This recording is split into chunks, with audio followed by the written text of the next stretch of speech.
Good morning to all, and welcome to day two of the St. Macrina Center June seminar on Gregory of Nysa's On the Making of Man. We are pleased and honored to be led this morning by David Goa. David, please, welcome. Lovely to see each one of you, and thank you so much for what you brought to the table yesterday. It's always surprising to me and lovely to see how this text rests on your mind and your heart. So thank you for that. We stopped yesterday with chapter 5. Our intention was to get through chapter 6.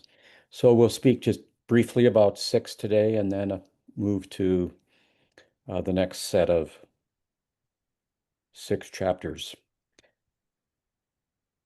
But first, a couple preliminary remarks. It's important to hold in mind when we read patristic texts, to hold in mind what the trajectory of this particular wing of the Christian tradition has been.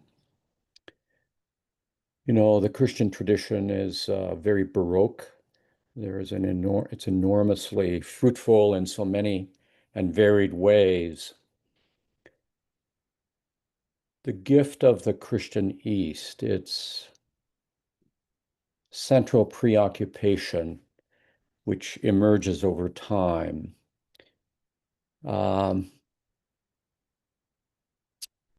isn't to make sense of the world. It's not to really develop some elaborate theology of God.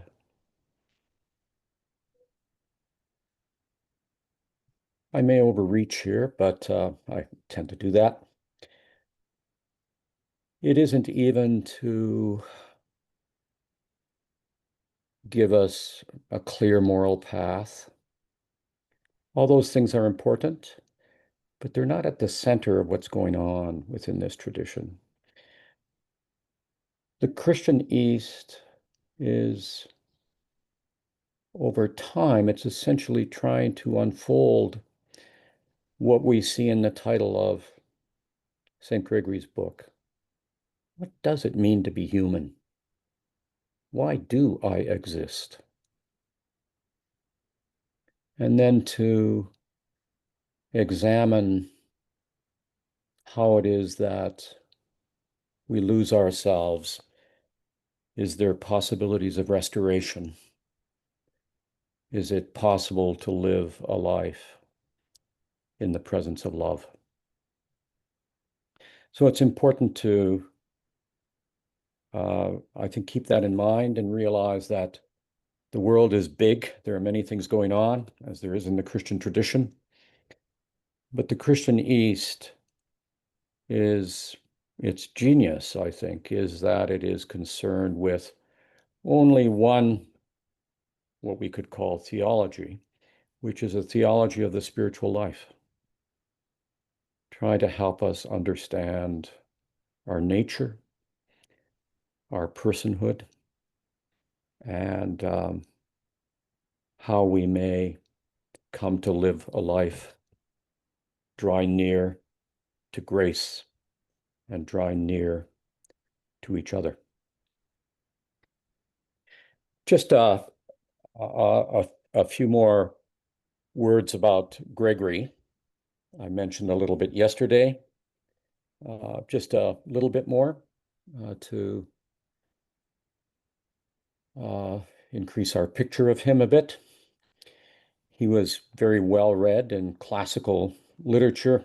His brother, of course, had gone along with Gregory Nazianzen, the other great Cappadocian. They had gone along with Julian to study in Athens. So they really studied at the inheritors of Plato's Academy. One of the stories about that time there, they spent several years there, that I've always treasured is that on the last 2 days that they were in Athens, they spent the 2 days walking around and buying a library to bring it back to Cappadocia. Um, Gregory never had the opportunity to do that kind of formal study that his brother did. But when you read what he has to say about Macrina, we don't really know how this occurred, but Macrina, the youngest sister, or the oldest in the family, but Macrina the younger, as she's usually called, she obviously had a remarkable understanding of classical literature and Greek philosophy. So Gregory really valued the works of Plato, and he held Origen in very high regard, as did his brother. Origen, of course, is a complicated figure in in the Christian church. I always think if you're considered a saint one day and a heretic the next, and then a saint the next, and a heretic the next, you must be doing something right. You must be gesturing to certain things that are significant. In any case, there is a kind of rehabilitation of Origen going on in our day. He was also interested, as you see in this text, very interested in scientific problems, and of course speaks about the physical, the psychological, or the physiological, and about medical topics at considerable length. He also followed in his brother's footsteps in the contributions they made to helping us all understand, what do we really mean by the Trinity? What is that unfolding for us? He also, following Athanasius, who was at the Council of Nicaea, was concerned with the ideas of the Arians, of this particular movement within the Christian church that was at Nicaea considered at the end of it to be a kind of heresy. That word is a kind of harsh word. I wish we could find a different one for it. Maybe you can provide us with one. Um, I often like to make a little play on it and say, well, all it really means is hearsay. It's a way of suggesting, yes, you can say that, but it's not really on target. It's not really the point of it all. Gregory's main intellectual interests were largely around anthropology, around what does it mean to be a human being, and around eschatology, around time. What is time? What is the motion of time? And it's from, I think, my early reading of Gregory that I began to think that, well, eschatology, that is the teaching of the church about the last things, in the Western tradition, that came to be understood as really a question of time. So we end up with all sorts of remarkable schemes about how the end will unfold. But for Gregory and for the Christian East, eschatology is a precious word. The notion of the end is a precious word, but it's much more about telos. It's much more about being. Uh, it's much more about a culmination that continues to unfold. That may come up in some of our conversations.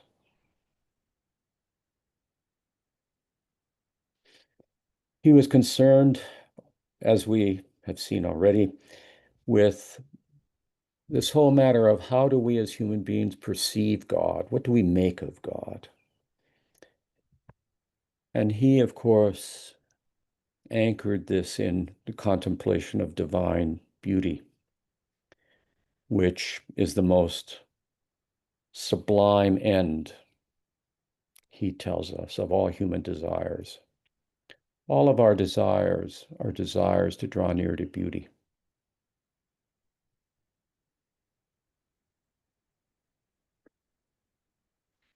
And that capacity is possible because we are created in the divine image.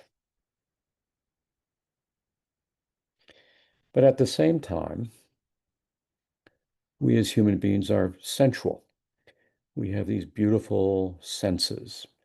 We have beautiful bodies. We are a beautiful body. And therefore, it's possible, and it's can be seen as a danger to substitute some aspect of our sensual life, make it the center, have it come to colonize the rest of our being. And of course, a lot of that is central to this book that we're privileged to read.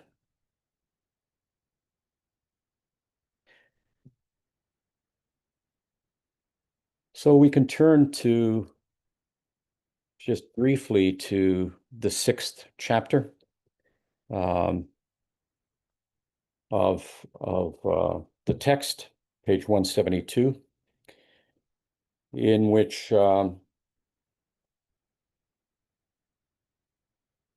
he places before us an examination of the kindred of mind, wherein by way of digression is refuted the doctrine of the Animanians. Let me just say a touch about the Arian teaching. As you will recall, this led to the calling of the Council of Nicaea in 325. That's actually 1700 years ago today. Well, this month. The Council of Nicaea gathered, and the first creed of the Christian church was formed. My sense is that all hearsays are usually associated with trying to save God.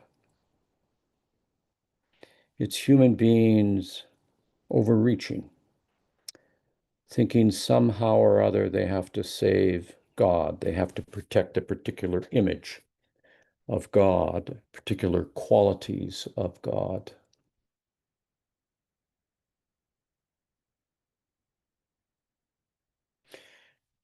Maybe that's a foundational human passion.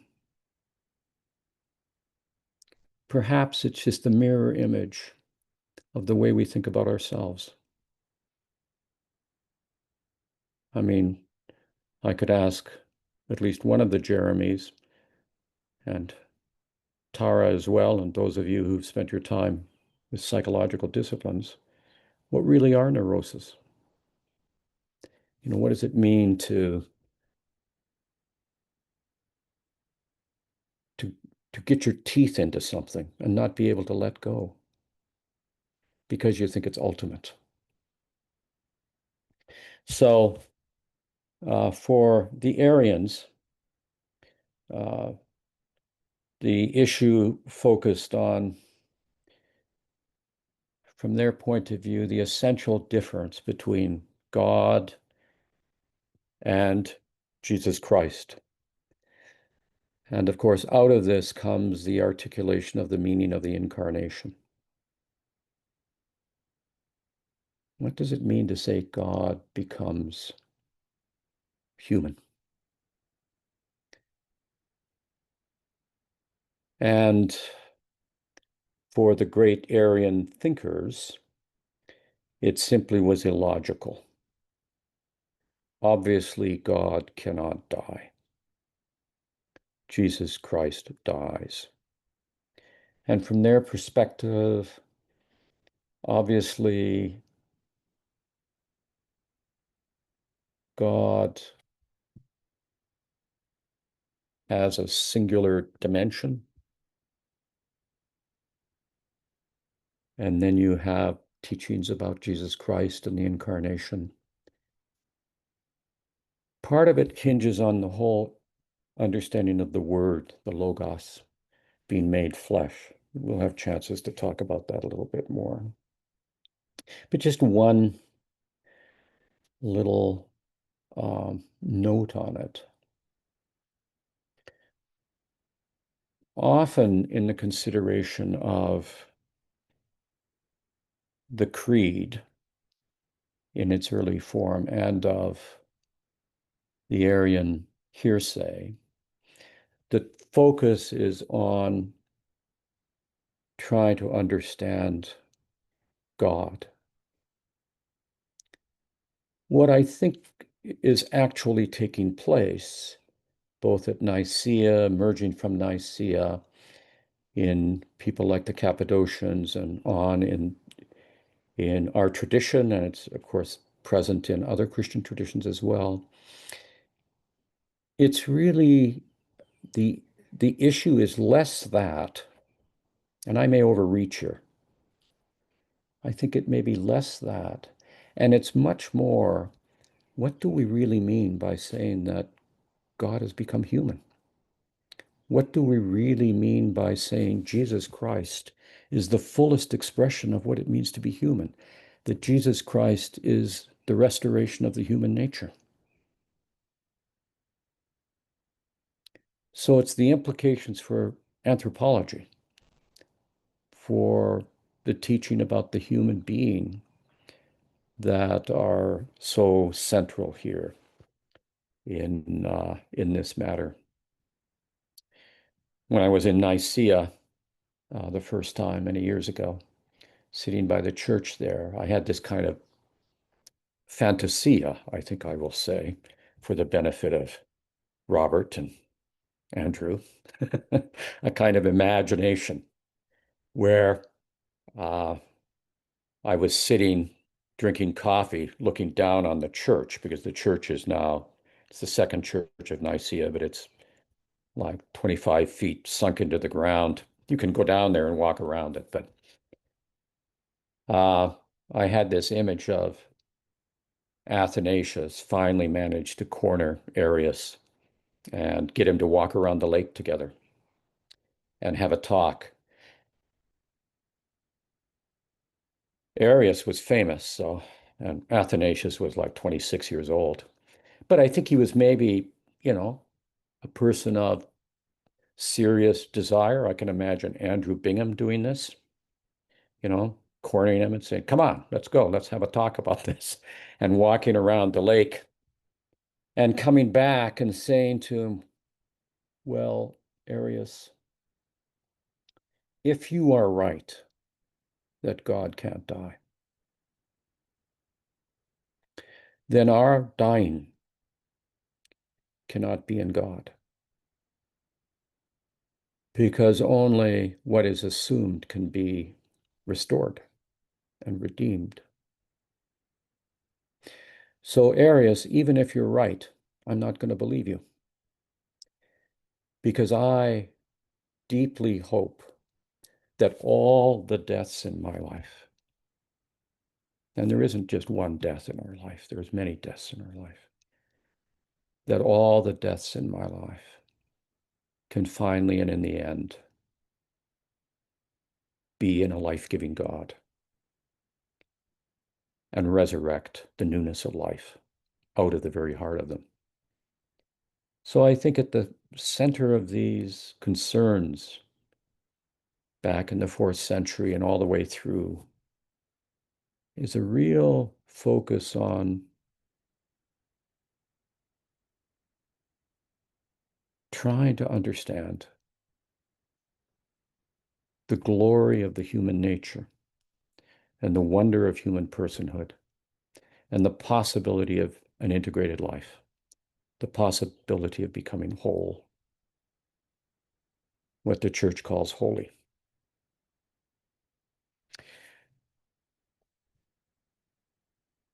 So, um, are there are there things about number 6 that any of you would like to raise? Or otherwise, I think we will move to 7.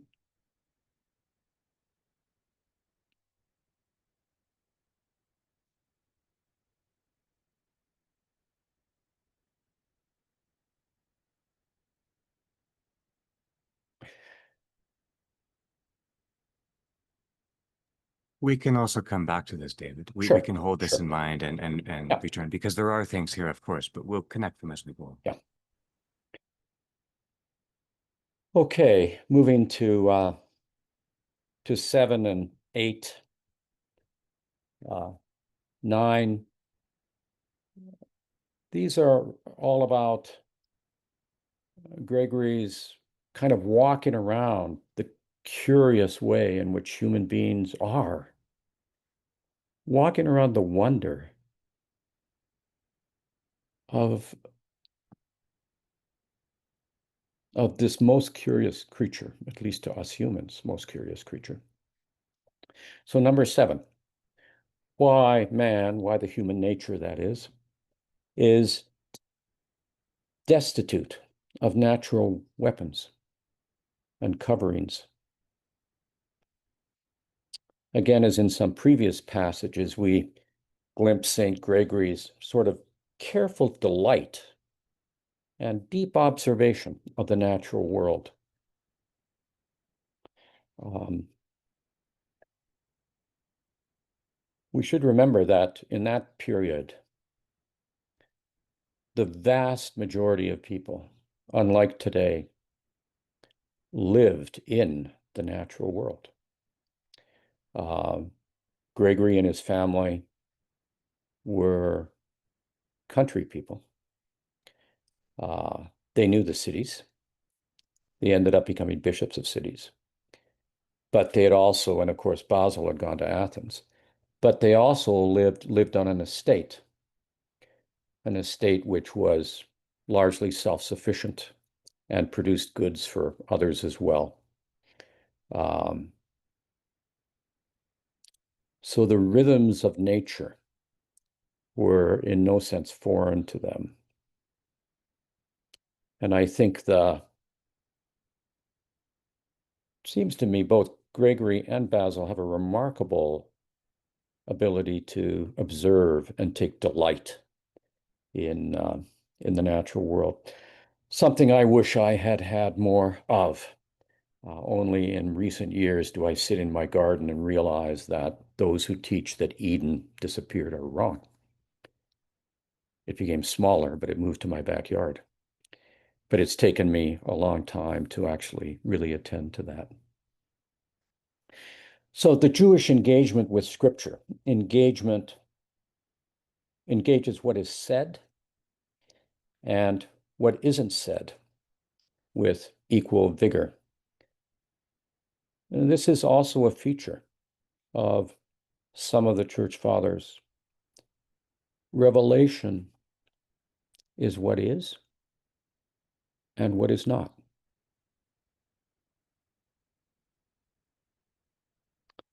So Gregory talks here about the human being as being born defenseless, naked, weak, in a state of utter needing of care. This is obvious. It's also something that happens to many at the end of their life. It's a kind of circle. And our weakness is the source of our kingship. Cooperation and understanding is required. It's the natural habitat of the human nature.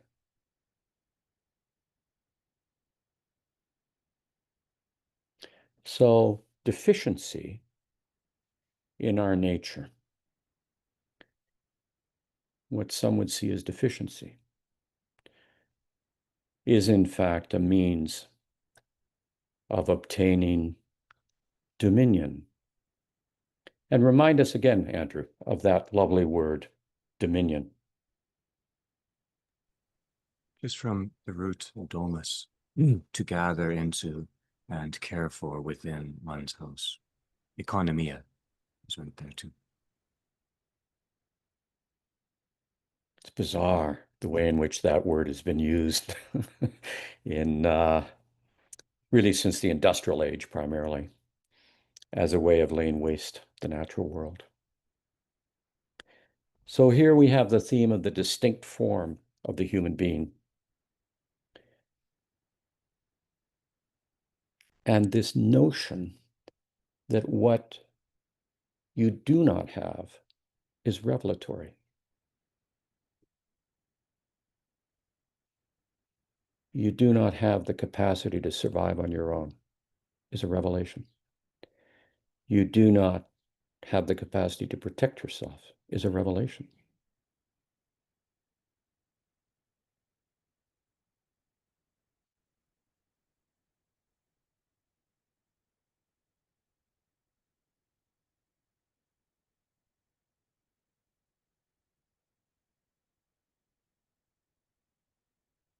So perhaps,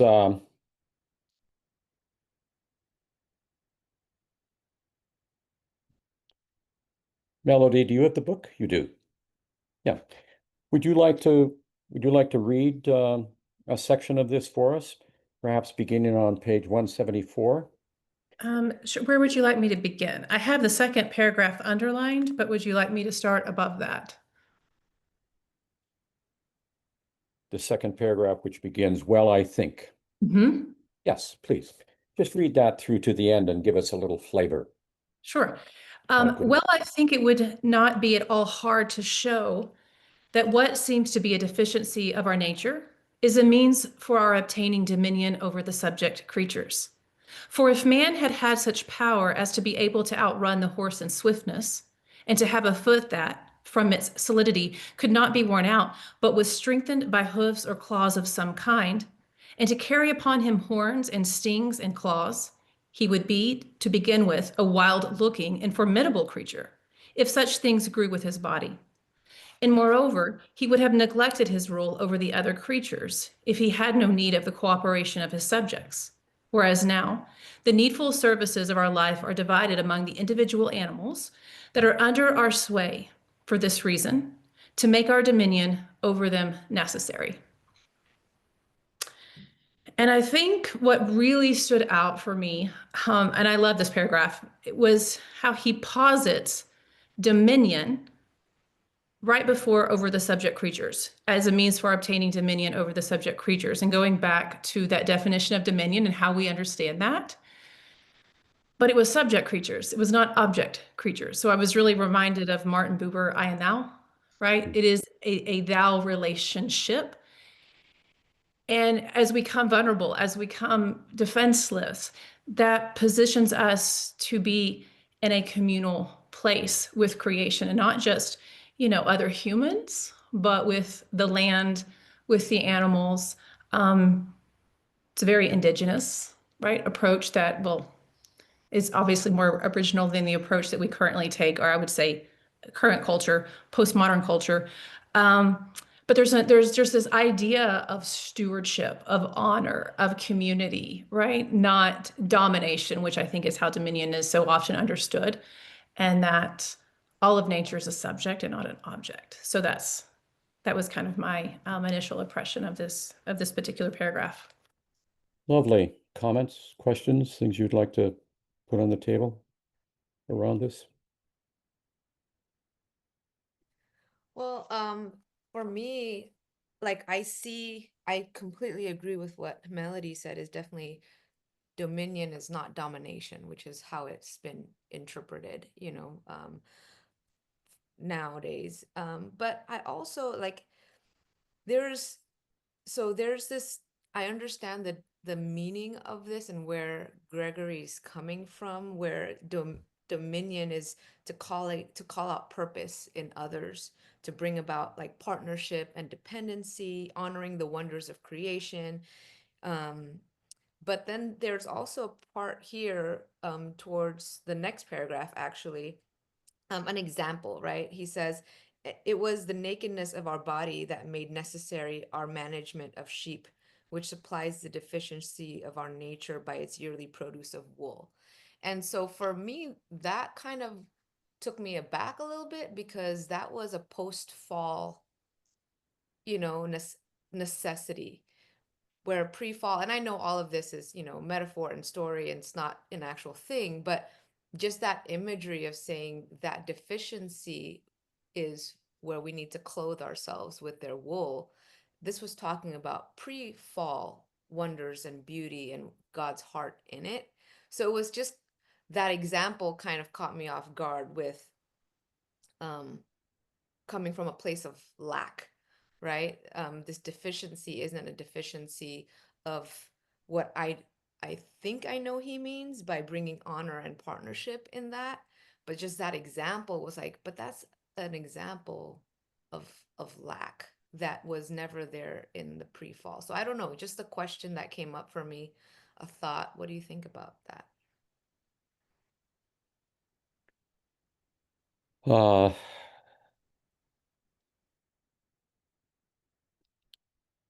In other places, they speak about both Adam and Eve covering themselves, clothing themselves, the whole issue of nakedness, as well as God making clothing for them. So this is provocative, what you've suggested. My wife, Anna, has become quite committed to wool and to sheep. As a matter of fact, she's going to the Orkney Islands for sheep days in September. I don't think to somebody who is a shepherd or who loves wool, this is just a suggestion to you, I don't think they would consider this a result of lack, but an addition of beauty, a relationship. So I appreciate what you're suggesting, but I think in the context of this text, it is not, the focus is not on the fall and the kind of tragedy of that and how that shifts the human mind to see yourself as needy. I think the focus is here, I think, maybe, on the wonder of the fact that all of God's creatures have a relationship to each other, which is not only possible, it's not right to say is necessary, but is a good.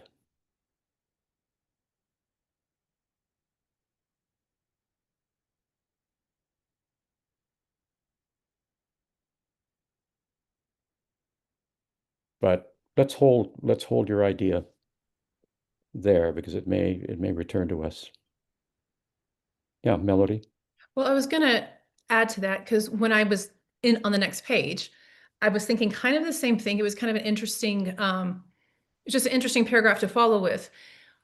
But there almost seems to be in his examples some type of a reciprocity or a relational existence because he doesn't, and I read this yesterday, but he doesn't mention eating them or consuming them, right? Which I thought was interesting that that was left out. I don't know. It was just the examples he gave kind of opened up questions as to why this example and not that example. And is this need, is this necessity, or is this, like you said, for beauty? I'm a knitter. I love sheep. I love to collect different wools from all over the world, right? And make garments from them.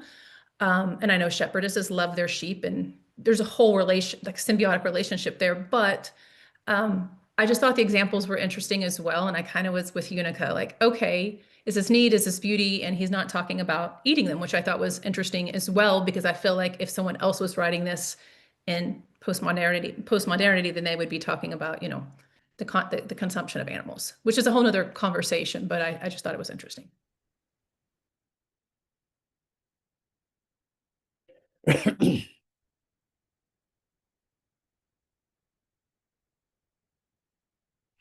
Well, reciprocity, relationship, our dependence on each other, finitude. Yeah, it all plays around in our life.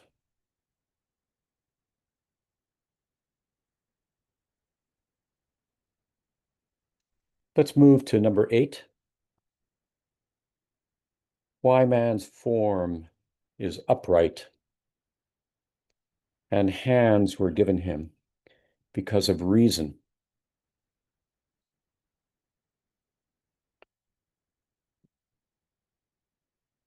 Wherein also is a speculation on the difference of souls.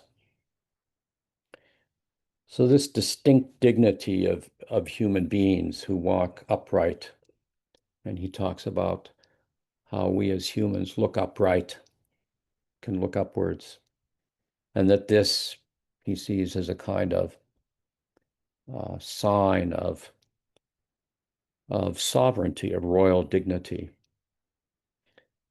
And then the way in which he talks about the work of the hand and the special properties of the rational part of our nature, about speaking, about writing, about forming alphabets.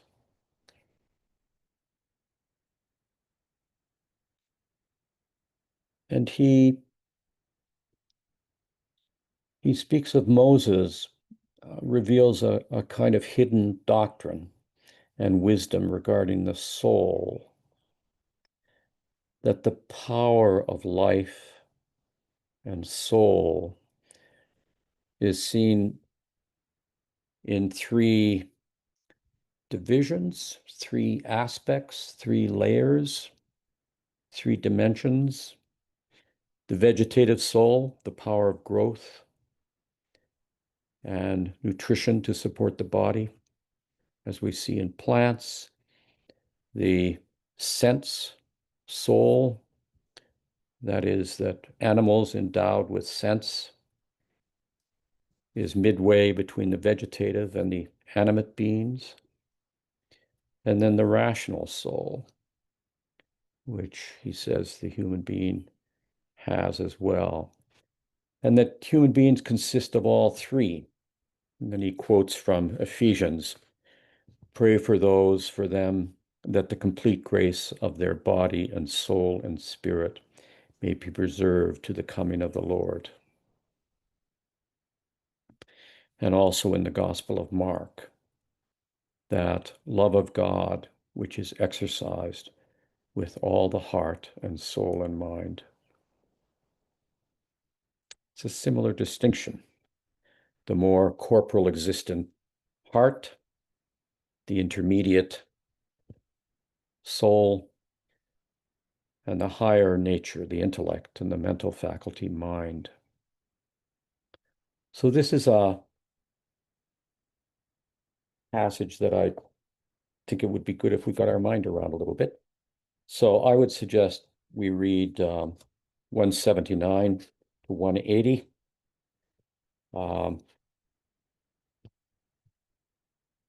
The second full paragraph in 179.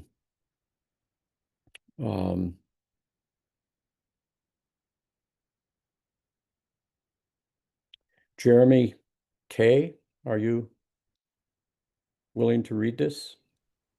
Yes. The Beginning background now, is since man is a rational animal.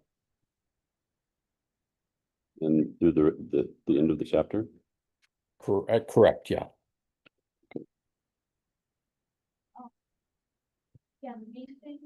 Now, since man is a rational animal, the instrument of his body must be made suitable for the use of reason. As you may see, musicians producing their music according to the form of their instruments and not piping with harps or harping upon flutes. So it must needs be that the organization of these instruments of ours to be adapted for reason, that when struck by the vocal organs, it might be able to sound properly for the use of words. For this reason, the hands were attached to the body. For though we can count up very many uses in daily life for which these skillfully contrived and helpful instruments, our hands, that easily follow every art and every operation, alike in war and peace, are serviceable, yet nature added them to our body preeminently for the sake of reason. For if man were destitute of hands, the various parts of his face would certainly have been arranged like those of the quadrupeds, to suit the purpose of his feeding, so that his form would have been lengthened out and pointed toward the nostrils, and his lips would have projected from his mouth, lumpy and stiff and thick, fitted for taking up the grass. And his tongue would have either lain between his teeth, a kind of to match his lips, fleshly and hard and rough, assisting his teeth to deal with what came under his grinder, or it would have been moist and hanging out at the side, like that of dogs and other carnivorous beasts, projecting through the gaps in his jagged row of teeth. If then our body had no hands, how could articulate sound have been implanted in it, seeing that the form of the parts of the mouth would not have had the configuration proper for the use of speech, so that man must of necessity have either bleated, or baaed, or barked, or neighed, or bellowed like oxen or asses, or uttered some bestial sound. But now, as the hand is made a part of the body, the mouth is at leisure for the service of the reason. Thus, the hands are shown to be the property of the rational nature, the Creator having thus devised by their means a special advantage for reason.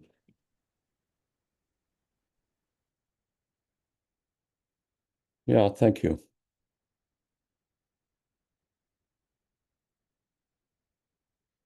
Let's also go to number 9, and then we can circle back if you'd like. Number 9, that the form of man was framed to serve as an instrument for the use of reason. So Gregory says that the maker of all bestowed on the formation of man a godlike grace. It's a godlike grace, implanting his image and likeness, the divine bounty. He goes on to say that mind and reason, we cannot strictly say that he gave, but that he imparted them according to the image. He's very careful there.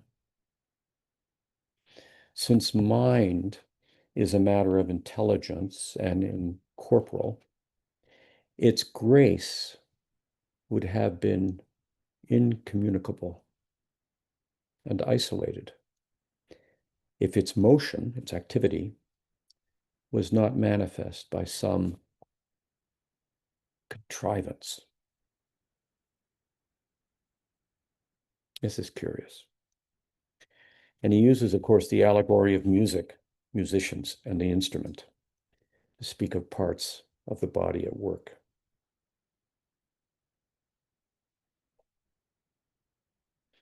And I think of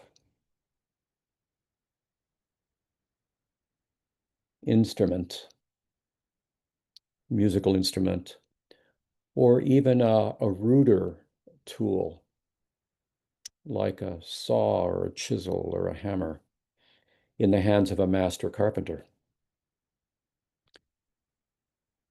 This is all, I think, in seeking to incline us to think about the nature of mastery and the capacity to play and enjoy.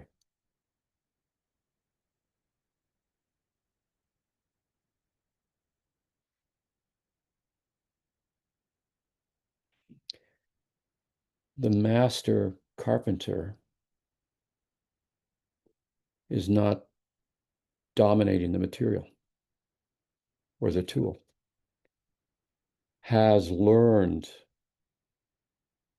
to, has understood the material, the capacity of the tool, What they've mastered is their own appetite to make something against the grain. So mastery, I may be overstating this, but it seems to me that mastery is a term that we use all about oneself in connection. It's about a discipline. And the discipline is one which helps us not get in the way of the good work that is possible, that is emerging.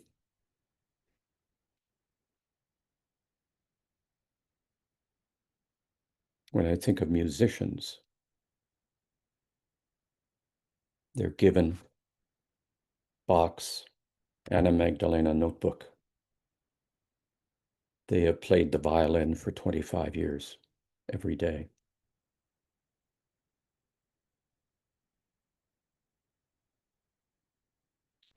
They are a physical body. They can hear, they can see, move their hands.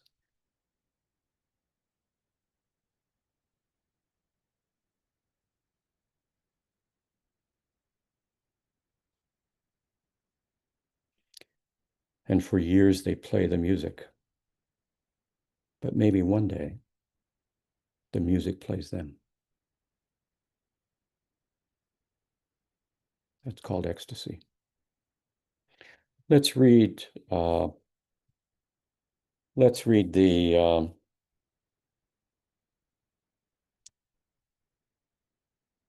number 9.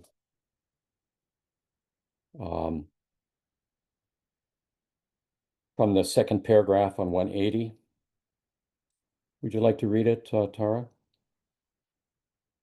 It begins, and as some skilled musician.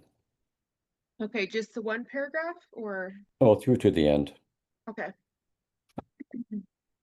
I think And it's just it's, lovely to hear him, you know.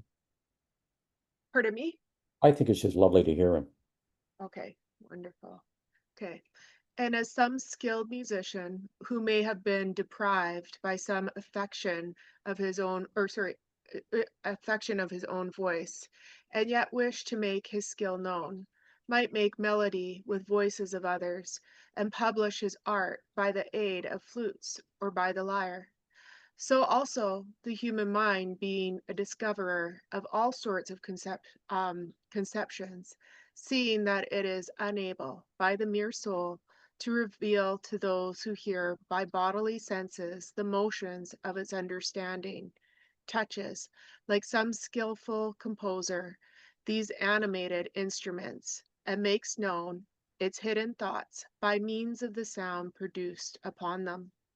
Now, the music of the human instrument is a sort of compound of flute and lyre, um, sounding together in combination as in a concerted piece of music for the breath, as it is forced upon the air receiving vessels, though the windpipe, when the speaker's impulse to utterance attunes the harmony to sound, and as it strikes against the internal protuberance which divide the flute-like passage in a circular arrangement, imitates in a way the sound uttered through a flute, being driven round and round by the membrance, or sorry, my eyes are uh, projections. By the palate receives the sound from below in its own concavity, and dividing the sound by the two passages that extend to the nostrils, and by the cartilages about the perforated bone, as it were by some scaly protuberance, makes its resonance louder, while the cheek, the tongue, the mechanism of the, oh my word, pharynx, did I say that right? By which the chin is relaxed when drawn in and tightened when extended to a point. All these, in many different ways, answer to the motion of the plectrum upon the strings, varying very quickly, as occasion requires, the arrangement of the tones, and the opening and the closing of the lips has the same effect as players produce when they check the breath of the flute with their fingers according to the measure of the tune.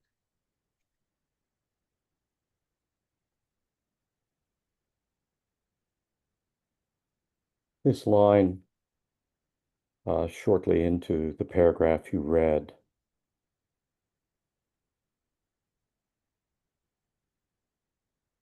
so also the human mind, being a discoverer of all sorts of conceptions,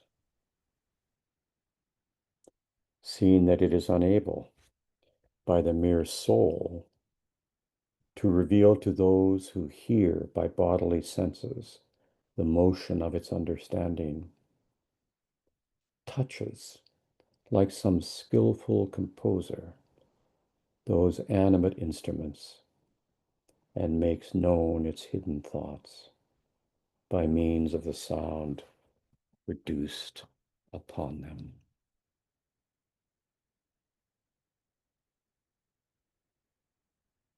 So the mind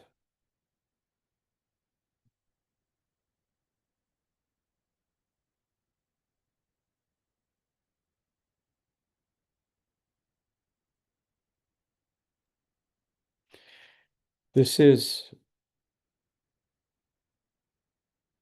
in these issues of mind and reason kick around, and sometimes they, I think, are not. Sometimes the translations seem confusing to me. Intelligence, the nous. But here he's gesturing to this curious capacity we have as human beings.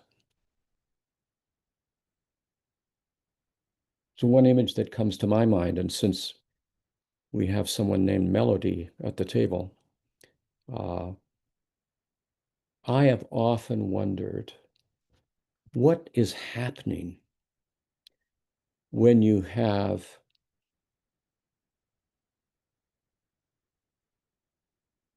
Seiji Ozawa conducting the Boston Symphony or any other person. What's taking place when you have someone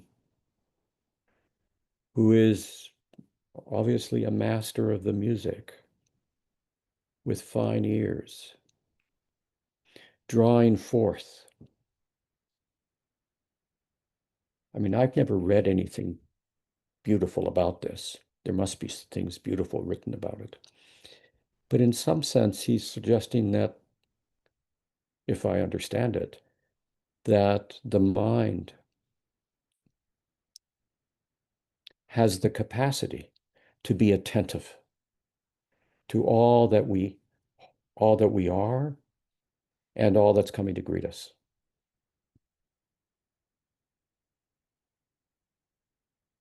And that's why within the tradition of the spiritual theology of the church, an enormous amount of attention is given to the mind.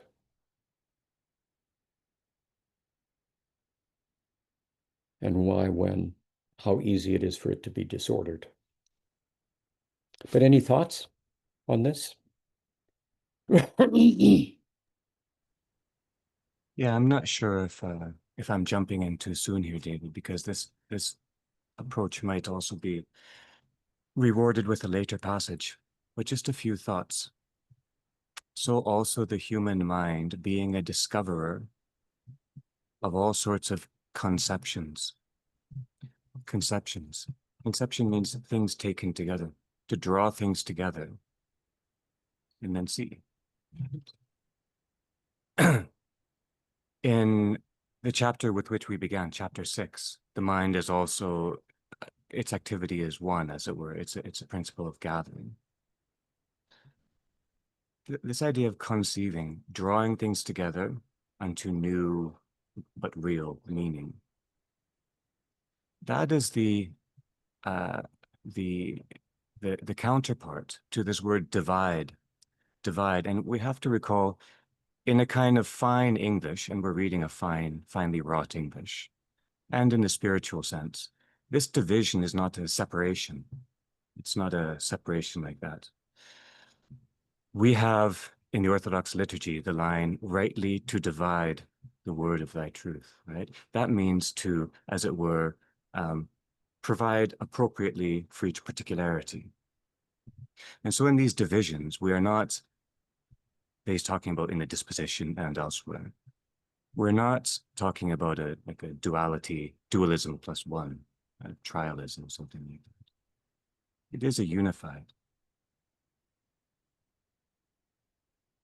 Conceives. This conceiving means drawing forth the particularity. It means gathering, arranging, establishing relation, sustaining, and blessing.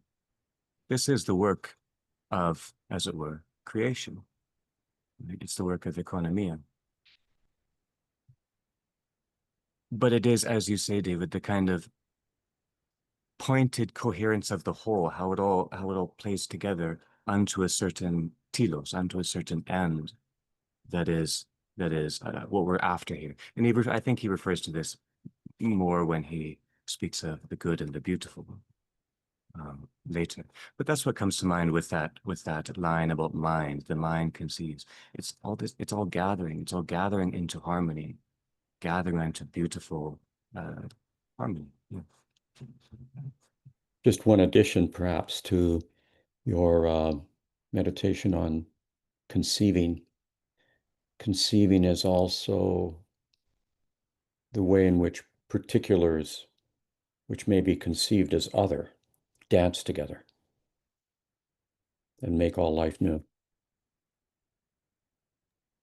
Yeah. If I could add something too, I love the idea of the music and the reciprocity. So one of the things you said, David, the nature of mastering the capacity to play and enjoy. And there's this playfulness and this enjoying that undertones that mastery. This allusion to participation, or some attachment language would be, we just call it being with. And I get the sense of this being with, that ecstasy or meaning making, the corrective epiphany, when we lean into participation. And to me, it's just the action tendency of the Christ, our Christhood. And it's also too, like, in the I thou. So this thing that's so hard to quantify, that experiential relational nature of our Christhood, is the music, and the conductor, or the one who is leading and enjoying, as each contributes their piece and their part, and then we each have our own flute. Like, it's just this beautiful, the richness, the layering of what is hidden in plain sight. It's like that. This is attachment theory. God's gift to us is how I sense into it. I like I like what Andrew said about division, and I see it in chapter 9 when he says, "For this cause there was still need of this instrumental organization." So, in order to organize something from chaos to harmony, to actually create something beautiful, to conceive beauty, organization is required, and organization divides things, in a way where we could see things more clearly, experience it more clearly. Um, so I love that connection that Andrew made about division is actually stewarding what is given to us in a way so that we could conceive beauty and harmony in an orchestra, for example, or a symphony where all the flutes are together, all the, cellos are together, all the, other instruments are together, and it creates something beautiful. So that that imagery of division, but in terms of organization so that it actually brings harmony and unity. I thought that was really beautiful, Andrew. Thank you. It's interesting, isn't it, that all the flutes are together, all the violins are together, but all of them count in their particularity. And it's that way in which all the particularities begin to dance together that adds the very particular kind of beauty of that very particular encounter. No symphony is ever played the same way twice. I mean, that's one of the amazing things about it, isn't it? Yeah. Ted, did you? I'm tell a brief story. In 1991, I heard Tchaikovsky's Violin Concerto, Opus 35 in D in Phoenix, Arizona, by this punk violinist Robert Kennedy, and I was smitten and moved by it, and I listened to it often. And then in 2017, I heard it at again at the Edmonton Symphony, and I sat there beside my wife because I didn't know my wife the last time I heard this. 1991 was a year before I met my wife, and I'm sitting there in the wind spear, and soon as the first chord strikes, I begin to weep. For the first 10 minutes of this, I'm desperate to control myself, not to interrupt anyone. I'm just moved to the very core of my being. And it shocked me, and I'm fascinated by that. Why? Was it nostalgia? I don't know. I don't think so. Maybe that played into it. But there's just something that when we were talking about the occasional at the occasional gathering last week about grace and this sense of something arising, the energies of God arising, all these particulars in a way that just hits and brings life to the soul. It's just like, oh, and a couple of years ago, I did something odd. As I was reading Dostoevsky's Brothers Karamazov, I decided to listen to Tchaikovsky's Violin Concerto as I was reading this. I don't know why I wanted to have these two Russians that were contemporaries. I heard that Tchaikovsky read Dostoevsky and talked about him as being just manic, so he couldn't read him. And I just giggled and listened and read and all these things. Like, oh my goodness, it's amazing when those happen. It was ecstatic. It really was. And there's those, and there's something about that as I want to grasp it, yet I don't have to. I think of Simone Weil, how she talks about beauty. We can't consume it or control it.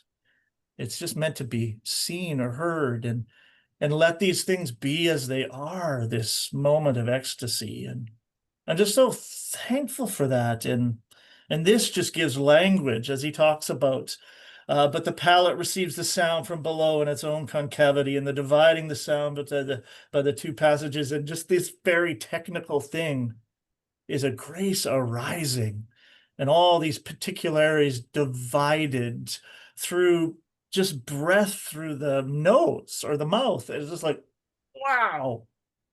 I am absolutely overwhelmed by the beauty of Gregory of Nyssa and just how all of a sudden it connects with an experience that just has life again, just in the recalling.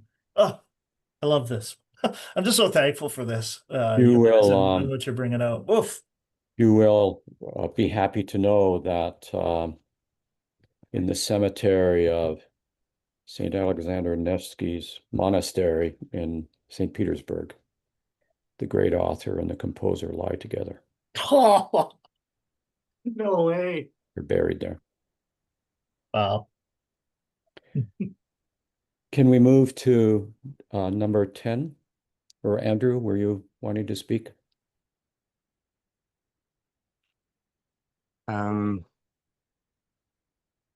Just briefly, because we're in a sharing mood right now. whatever it is that when we come back to a work of art that has moved us, like David said, kind of taken hold of our rhythm and become our rhythm for a while. And especially if we forget that that is within us, what's drawn forth from us, this beauty which is drawn forth from us, that was in us, we forgot, but perhaps just neglected it for a bit. And then this idea that the hand is fashioned that, as it were, the mouth may sing. The hand is part of that holiness of word and speech and beauty to it. And the foot and the ear, one can go around the body. What he's saying is that each has its part in making this splendid thing utter a good word. One of the most, many or all of you will know this film.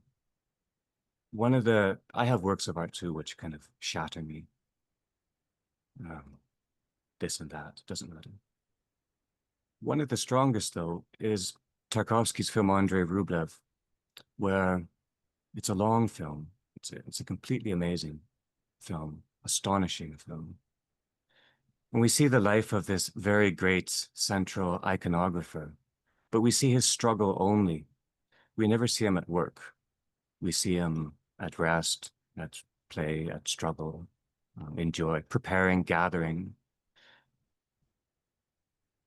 And the film is an account of his life, of his vita, a portion of his life. People die, people repent, people are saved. And when the story comes to its consummation at the end,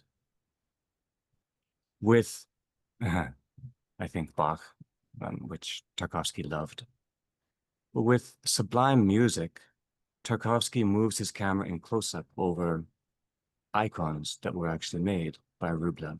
And you see the most amazing colors possible for the human being, blues and reds and golds. And you see the countenance shining through a transfigured glory. And there's no connection. The life is told, stops, then the images come up with the music. And it calls forth weeping in one. And part of what we're doing there, Tarkovsky is asking us to hold together this which seems dreary and this which seems sublime, and say they're of the same person, they're of the same truth, right? This, the mud, the sweat, the toil, is also present in these images, and these images, these icons, are also present in this work. It's all blessed. And as it were, the most beautiful aspect of the life, the voice or the icons here, kind of renews and justifies or blesses the rest of life too. It's that act of gathering unto a purpose and blessing in the gathering. That's all. Pardon me. Lovely. Chapter 10. That the mind works by means of the senses. That the mind then produces the music of reason, the music of reason, by means of our instrumental construction. We are born, Gregory says, rational.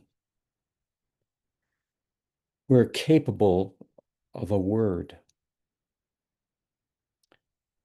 giving shape to our logoi, that meaningful particular word that draws from and draws near the logos, an incarnate word. All beings have a logoi, a particular word. And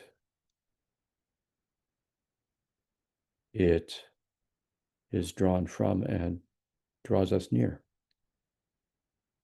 the logos, the incarnate word. So here he uses the city, the civitas, as a kind of metaphor for the mind, receiving all and its capacity to properly order all, building on some of what's already been said. So we have more of an articulation of the mind and the senses and this matter that several of you spoke about of order and also discernment. Where is discernment in all of this?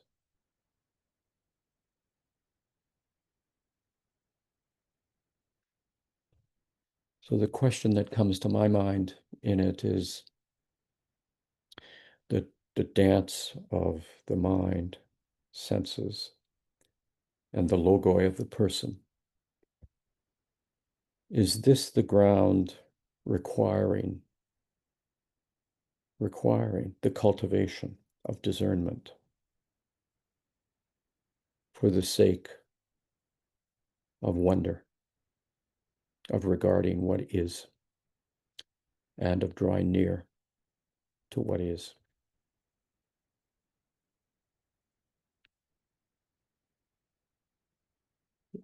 I would suggest, Andrew, would you like to read a portion? Sure. I would suggest 182, the last paragraph on that page through to the end.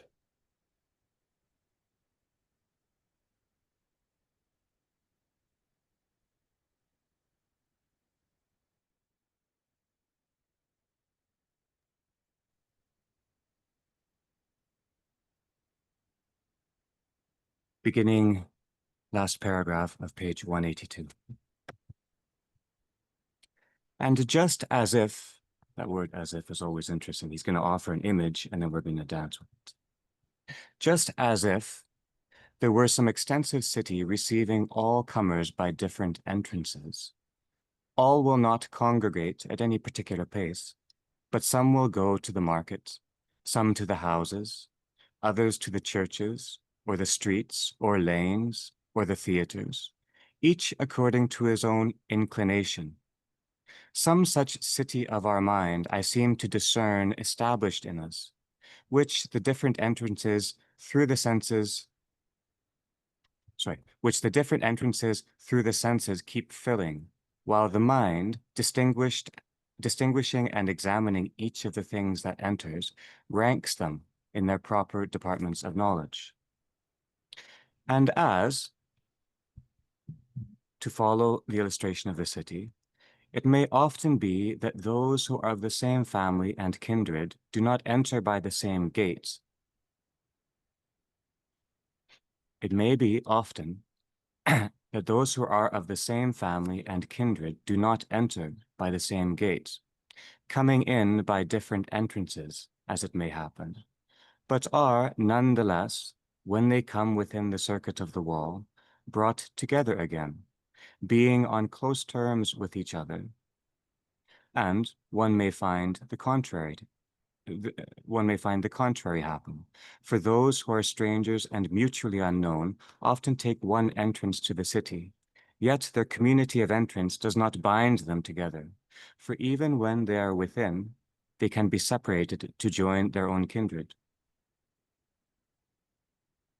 So even if family, kindred enter by different entrances, they can rejoin inside. Something of the same kind I seem to discern in the spacious territory of our mind. For often the knowledge which we gather from the different organs of sense is one, as the same object is divided into several parts in relation to the senses. And again, on the contrary, we may learn from some one sense many and varied things which have no affinity with each other. That's key right there. For instance, it is better to make our argument clear by illustration. Let us suppose that we are making some inquiry into the property of tastes, what is sweet to the sense and what is to be avoided by tasters. We find then, by experience, both the bitterness of gall and the pleasant character of the quality of honey. But when these facts are known, the knowledge is one which is given to us, the same thing being introduced to our understanding in several ways. by taste, smell, hearing, and often by touch and sight. For when one sees honey and hears its name and receives it by taste and recognizes its odor by smell and tests it by touch, he recognizes the same thing by means of each of his senses. On the other hand, we get varied and multiform information by some one sense.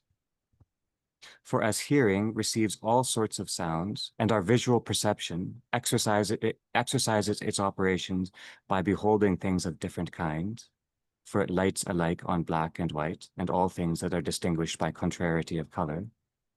So with taste, with smell, with perception of touch, each implants in us, by means of its own perceptive power, the knowledge of things of every kind.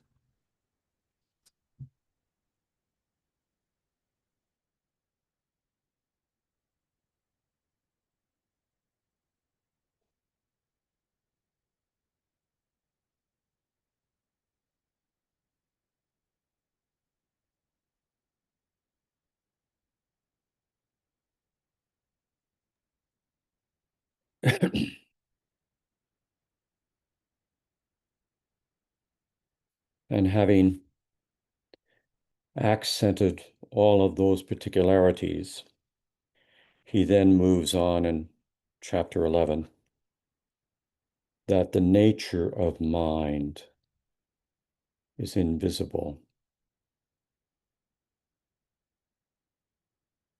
And I suggest we read this and then we can talk about both of them a little bit. Unica, would you read 11 for us? Yes. 184. Which paragraph do you want me to start with? I'd like you to begin at the beginning and go through to the end of that section, or to the end of 11. Read all of 11. Sounds good. That the nature of mind is invisible. What then is, in its own nature, this mind that distributes itself into faculties of sensation? Just a moment. I'm sorry. Is that 11? Yeah. Page 184. Yes, right. Please continue. Okay. Sorry. The audience just was, sorry, the audio just went shaky for a moment. That's all. Just continue, begin the reading again. Okay, yeah, I'll start all over. 11, that the nature of mind is invisible. What then is, in its own nature, this mind that distributes itself into faculties of sensation and duly receives, by means of each, the knowledge of things?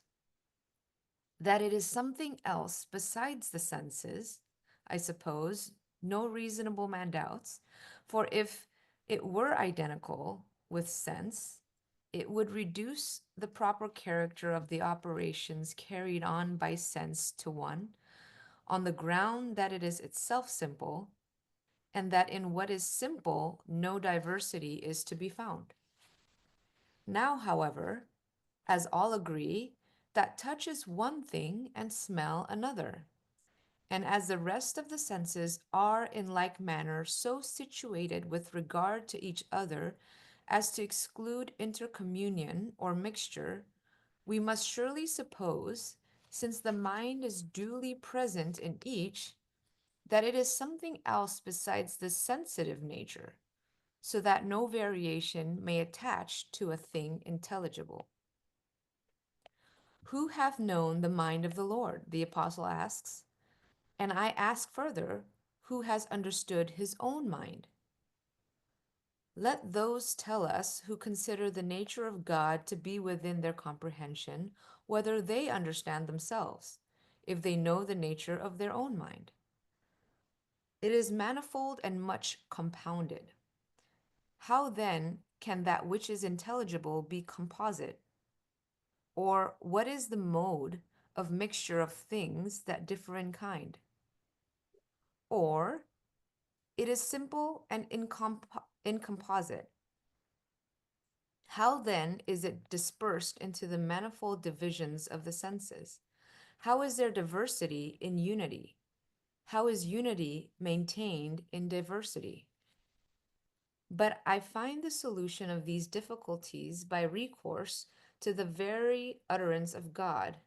For he says, "Let us make man in our image, after our likeness." The image is properly an image so long as it fails in none of those attributes which we receive in the archetype. But where it falls from its resemblance to the prototype, it ceases in that respect to be an image. Therefore, since one of the attributes we contemplate in the divine nature is incomprehensibility of essence, it is clearly necessary that in this point the image should be able to show its imitation of the archetype. For if, while the archetype transcends comprehension, the nature of the image were comprehended, the contrary character of the attributes we behold in them would prove the defect of the image. But since the nature of our mind, which is the likeness of the Creator, evades our knowledge, it has an accurate resemblance to the superior nature, figuring by its own unknowableness the incomprehensible nature.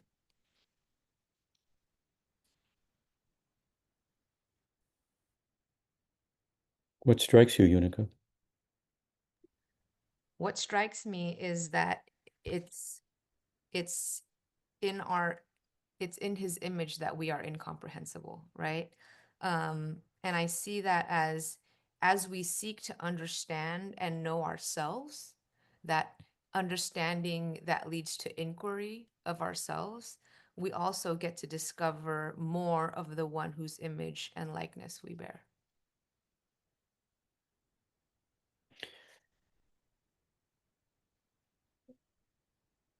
And is that a deepening also of the unknowable? Yes.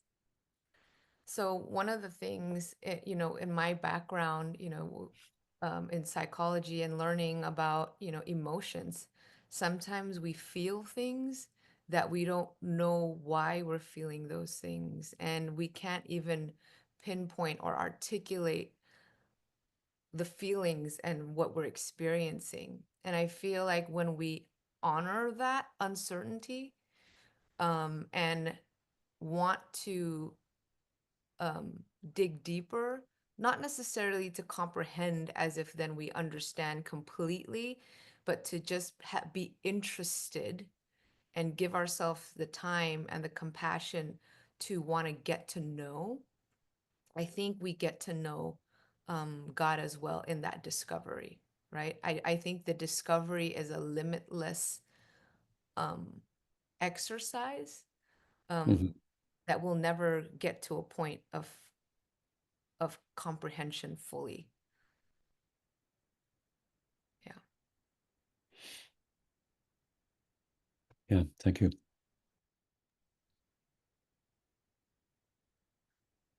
Thanks for that, Unica. David, we also hear echoed one of your opening remarks when you spoke of heresy and hearsay, and most of it is trying to kind of, as it were, save or define, make a proper horizon for God.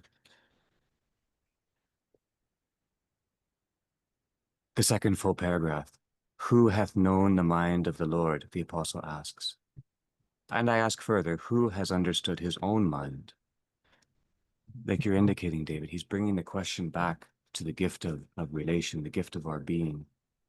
Mhm. And it is our being as it is in the image.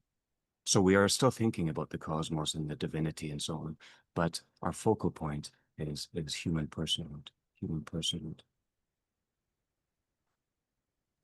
And here he says, see, when we try to articulate too much, when we Yeah. don't instead have just a spirit of gratitude and a participation in the mystery of what is revealed. And as you said earlier, David, what is revealed is not just what may be said positively. It's what is and what is not, without qualification of those Yeah. phrases. I I also like the fact that, you know, and this goes to chapter 10 as well a little bit, but about perceptive power giving us the knowledge of things of every kind. Perception is a top-down process just as much as it is a bottom-up process, right? The top-down meaning from the mind, the order and the discernment, the senses is a bottom-up process. And so perception is never finite because of things that we learn. The meaning of what we sense, which is perception, constantly changes, and there's infinite possibilities, right? Our bodies could receive and sense light, but that light, because of our mind and our knowledge and our experiences, can mean different things.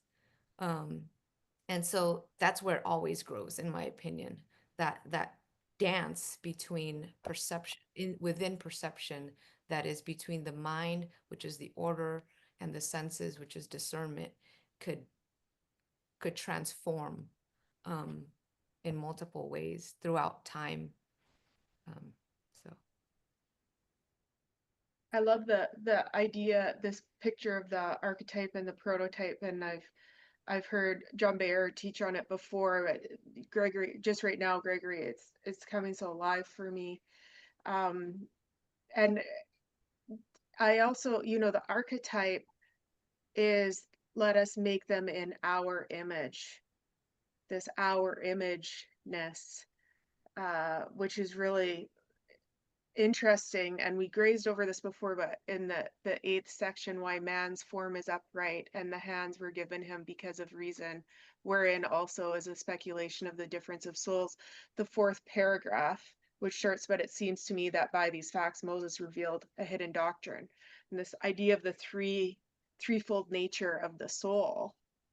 It's very interesting. I've been thinking about this and talking with one of my other friends about the Trinity being present in creation. And then for Gregory to talk about the prototype, and the prototype that I think, I think, now you can correct me, David, but it's interesting to tie it back to that threefold nature, the power of growth, the power destitute of sense, and the power of management according to sense. And how, I don't know, you take far reaches, I'm taking a far reach, but I wonder if that alludes to the threefold nature of God, of our Trinitarian God, Father, Son, and Holy Spirit.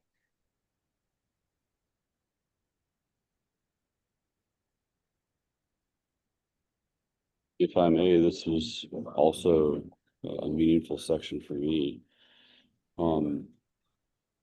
This reinforcement, this understanding of the Trinitarian relationship, Father, Son, and Holy Spirit, but also Trinitarian in terms of how it relates to us and how we are involved in that. Something I've been thinking about for a few weeks is if we have a fractured view of the Trinity, Father, Son, and Holy Spirit, are somehow pitted against each other, opposing each other, not united, then our religion that we've formed and have been taught would then be trying to fit us into something that it itself is fragmented. And the only result from that is that we would be fragmented as well. So this was pretty amazing that this terminology of archetype and contrary character, the attributes, just reinforced for me the absolute vital necessity of our very faith as Trinitarian and our health as well in so many different ways.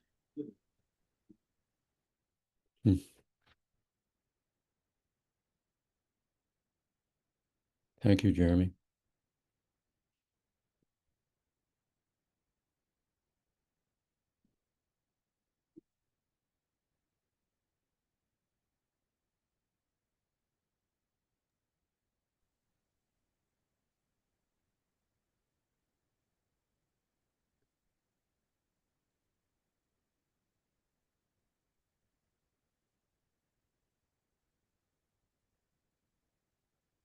And section 12, or chapter 12, an examination of the question where the ruling principle is to be considered to reside.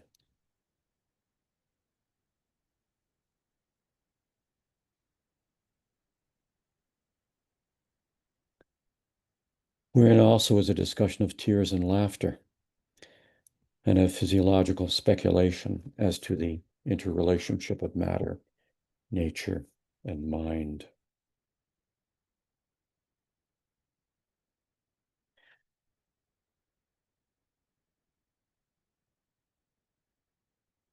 When I first read this section, I was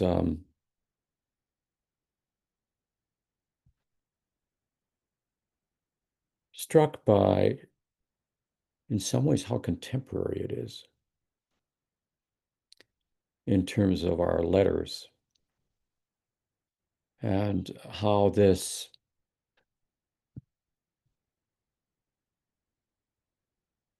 appetite seems to have been continuous throughout our tradition of thought to try and locate,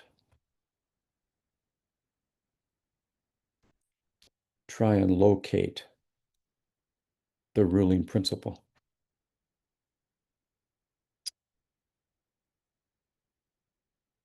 So it's a ubiquitous question. And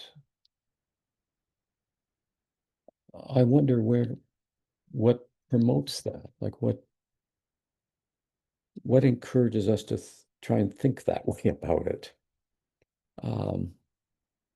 Is it a form of, or is it a type of the way in which the human family has also thought about the sacred? If you can locate it, then you can propitiate it. If you can identify a ruling principle, identify God, then you have some capacity to control it,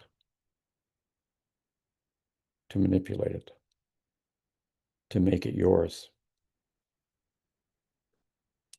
So I've kind of wondered if this isn't another form of, or if it can slip into being another form of idolatry, which renders our world idle, sort of neutral. It fractures relationship. In any case, there's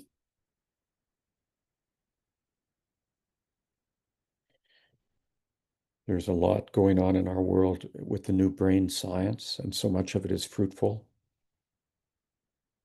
It's still interesting to me that those philosophers who have been working on this are still somewhat baffled by the question of the mind. It's an enduring mystery. Well, Gregory is considering the thinking of his day here on where the intelligible energy is located: mind, heart, will, liver. I kind of like the liver one myself. The faculty of the mind is not limited to a place within the body.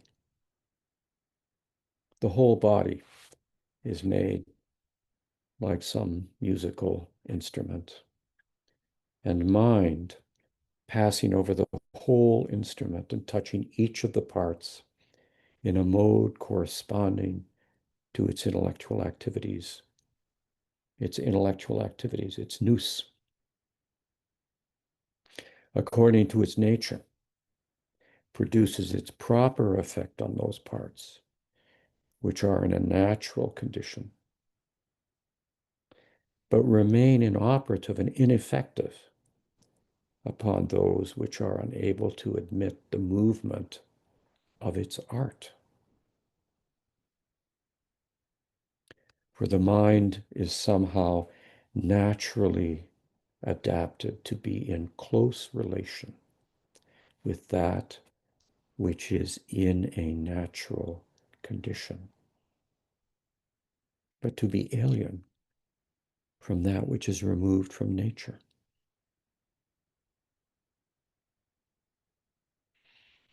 That's why the tradition teaches that sin is not moral failure. It's a tragedy. It's to step out of life, to step out of the natural world, to step out of what's given. So he speaks a little bit here about the mind as a mirror of the mirror, its likeness to God. Maybe one of you can give us a meditation on that. And also that true beauty extends proportionally throughout the whole.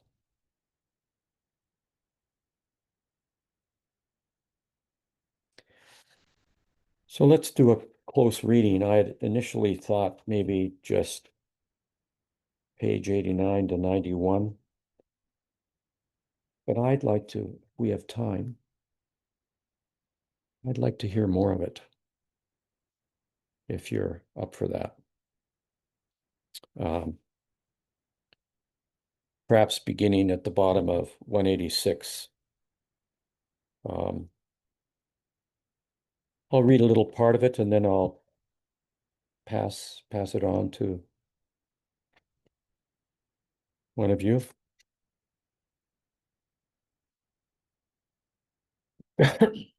I admit it to be true, 186, bottom paragraph. I admit it to be true that the intellectual part of the soul is also disturbed by prevalence of passions, and that the reason is blunted by some bodily accident, so as to hinder its natural operation, and that the heart is a sort of source of the fiery element of the body, and is moved in correspondence with the impulses of passion. And moreover, in addition to this, I do not reject, as I hear very much the same account from those who spent their time on anatomical researches, I do not reject the statement that the cerebral membrane, according to the theory of those who take such a physiological view, enfolding in itself the brain and steeped in the vapors that issues from it, forms a foundation for the senses. Yet I do not hold this for a proof that the incorporeal nature is bounded by any limits of place. He has a lovely way of holding things together with a kind of lightness. Now, to the bottom perhaps of 189 through to maybe through to the end, we'll see. Robert, would you like to read a portion for us? The bottom of 189. And here, I think, there is a view of the matter more close to nature. Maybe read through to the end of that first paragraph on 191. David, I have a small book, so my numbering is At different. the bottom of page 55 Oh, okay. for you. For Thank us, we have the same copy. Yeah. And here? And here, I think, yeah. Okay. And here, I think, is a view of the matter more close to nature, by which we may learn something of the more refined doctrines. For since the most beautiful and supreme good of all is the divinity itself, to which incline all things that have a tendency towards what is beautiful and good. We therefore say that the mind, as being in the image of the most beautiful, itself also remains in beauty and goodness, so long as it partakes as far as possible in its likeness to the archetype. But if it were at all to depart from this, it is deprived of that beauty in which it was. And as we said, that the mind was adorned by the likeness of the archetypal beauty, being formed as though it were a mirror to receive the figure of that which it expresses. We consider that the nature which is governed by it is attached to the mind in the same relation, and that it too is adorned by the beauty that the mind gives, being, so to say, a mirror of the mirror, and that by it is swayed and sustained the material element of that existence in which the nature is contemplated. Could you just stop there for a moment? Mhm.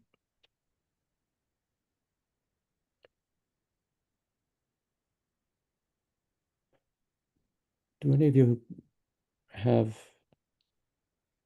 a response to this?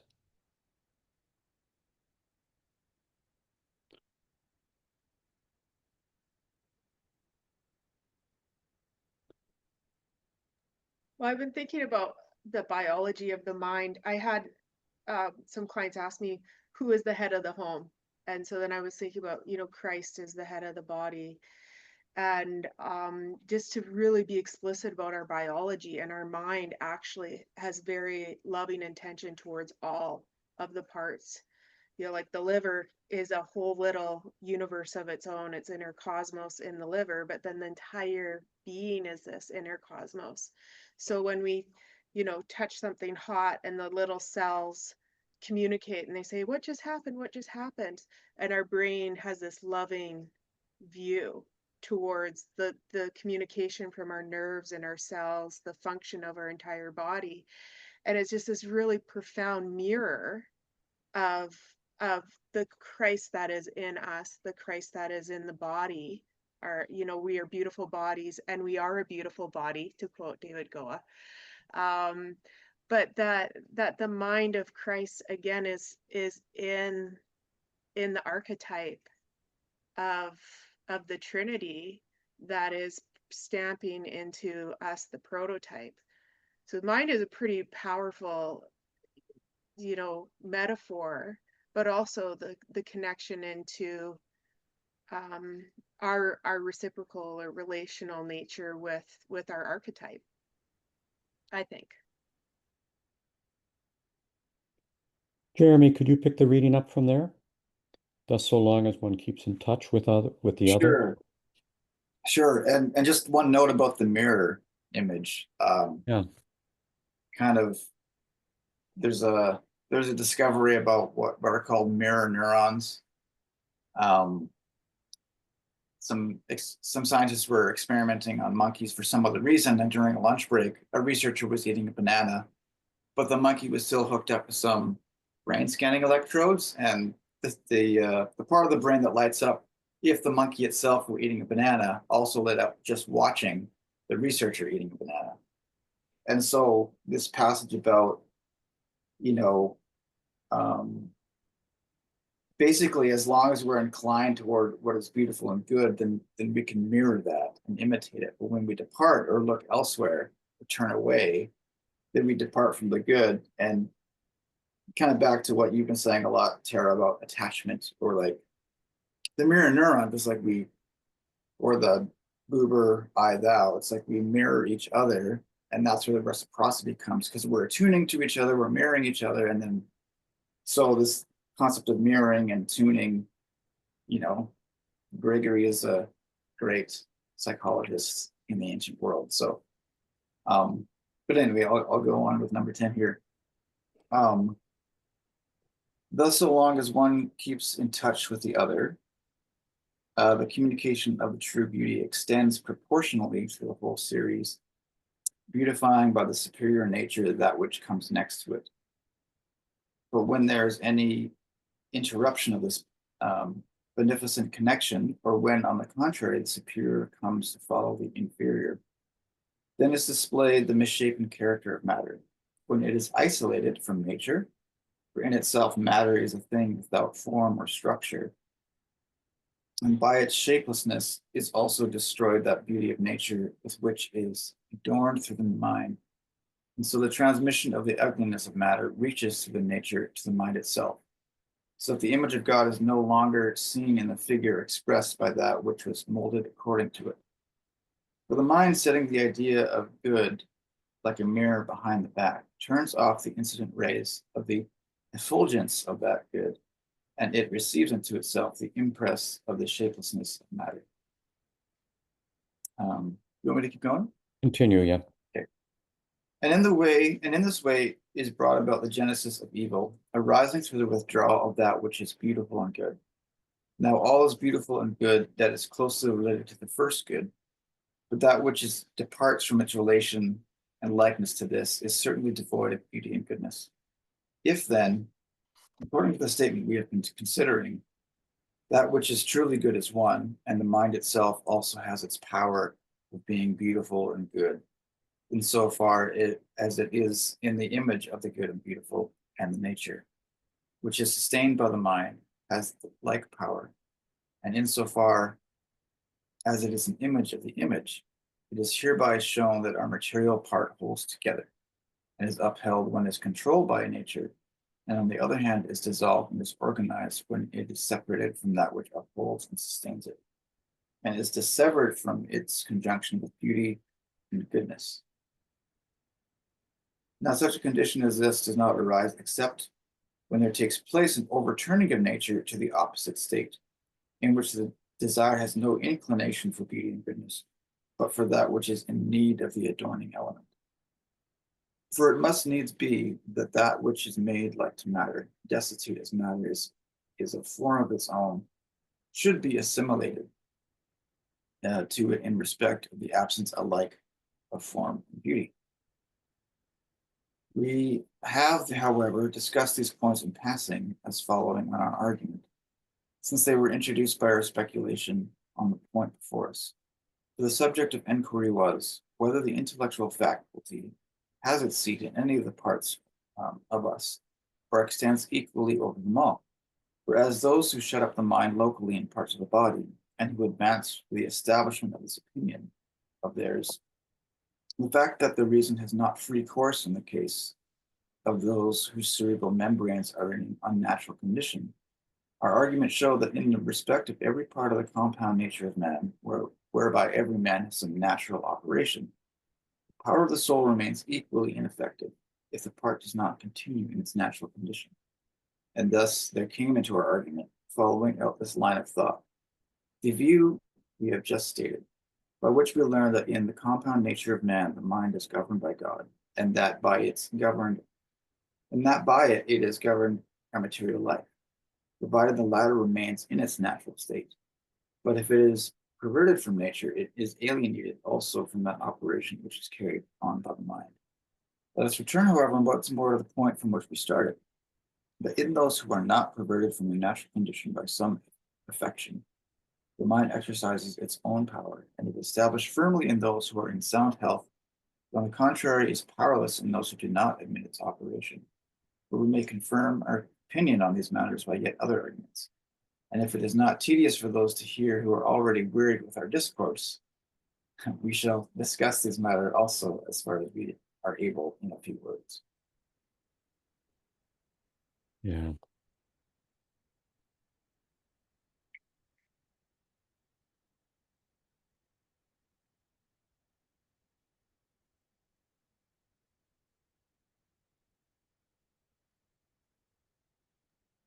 I conversation about mirror, and Jeremy, yes, I was thinking the same thing about mirror neurons, and how mirror neurons allow us to have compassion and empathy for other people, right? When we see someone in pain, like we see reels on Instagram, TikTok, and somebody falls and we're like, "Ooh," you know what I mean? Because we feel it. Those are our mirror neurons, you know, allowing us to feel what that person must have felt.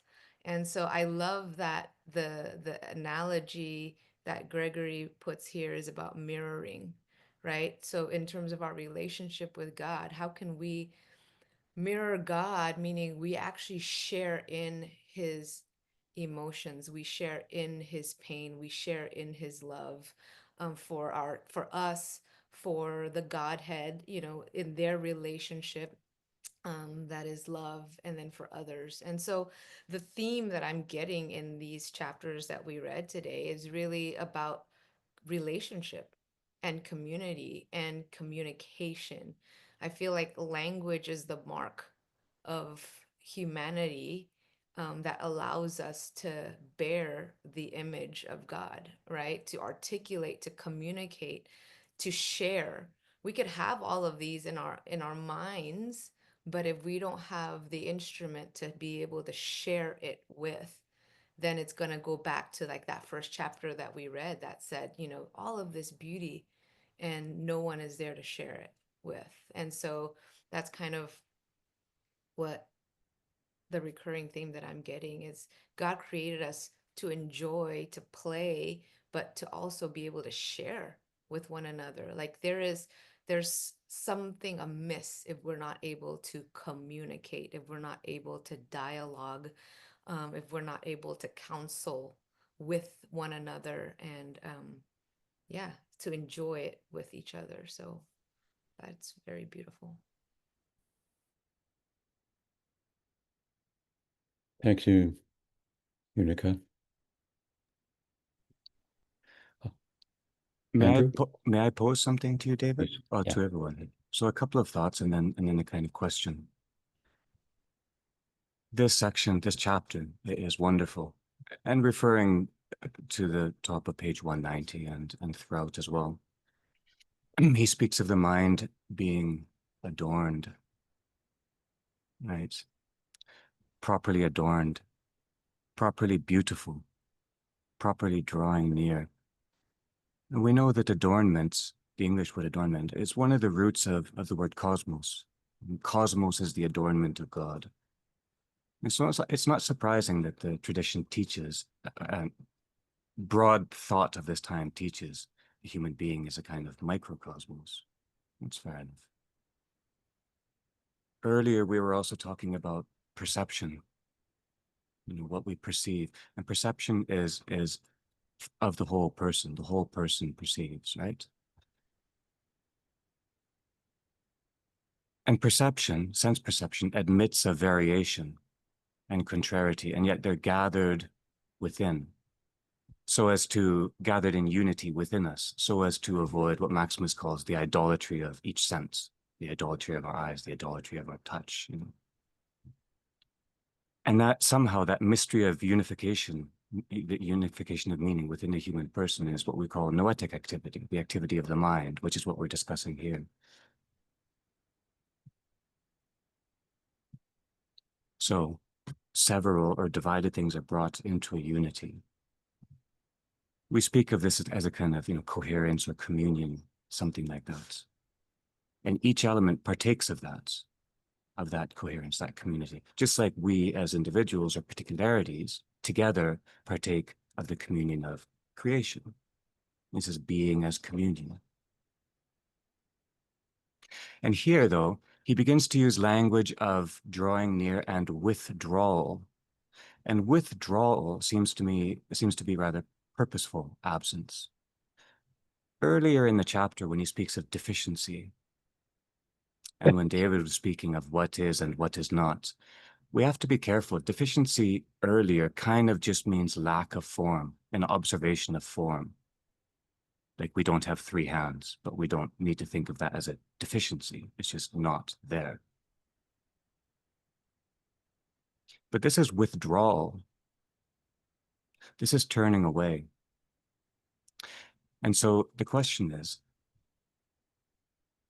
if partaking or participation begins meaning, and participation or communion is the fullest mode of meaning, does withdrawal, instead of drawing near, turning away, does withdrawal mean lack of meaning? Or does it mean bad, evil meaning? Like he points to here. In other words, is meaning contingent upon participation, or is there a kind of meaning we can speak of apart from participation, apart from communion? Or does that just become meaninglessness? And this is in a way a kind of image anyways, because we have no idea of what it would be to be isolated, to be outside of relation, because we're always in relation. So we are always in the midst of meaning. But does non-participation mean meaninglessness or lack? Can there be meaning apart from communion, apart from participation, in other words? Or is there participation which is kind of bad participation and then good participation?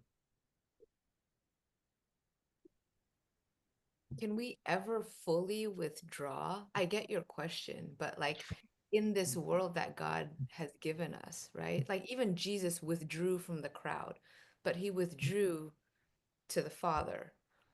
If we withdraw from people, you know, especially if we're introverts, right? But we draw into nature. So is there even a true opportunity where we could be isolated from the very goodness that God has provided? I guess that's a question that came up with your question, you know, about with, That's what I asked at the end. Is yeah. it possible to be outside of relation? And it's not for us. So in a way, this is an image we are considering here, just like Gregory speaks of image or mark earlier. This question is a kind of image. Thank you for that, Nika. David, what do you So think?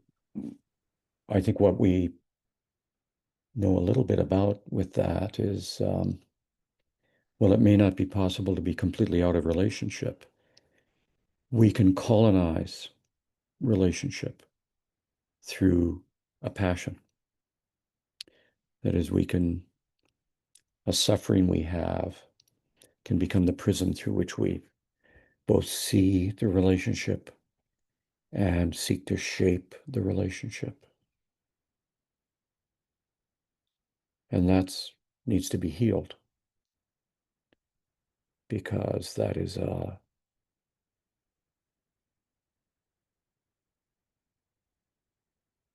it is a kind of withdrawal from the reality of it.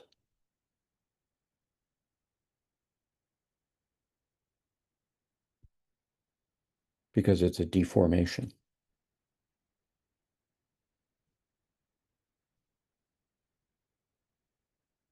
Perhaps this is also why some of the church fathers and mothers like to speak about how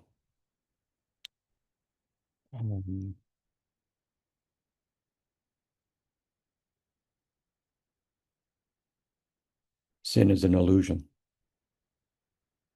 It is an unreality. And in that sense, it's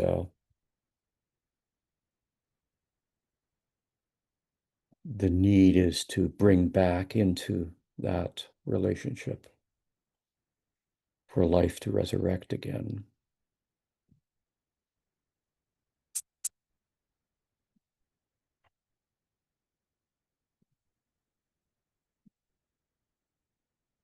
At the same time, you know, we do have a will.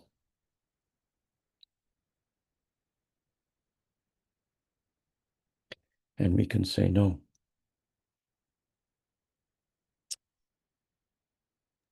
Can I But can I add saying something? no, Oh, sorry. I'm sorry, that saying no is born from something. Mhm. It's not natural, if I read this correctly. I'm sorry, who was going to speak?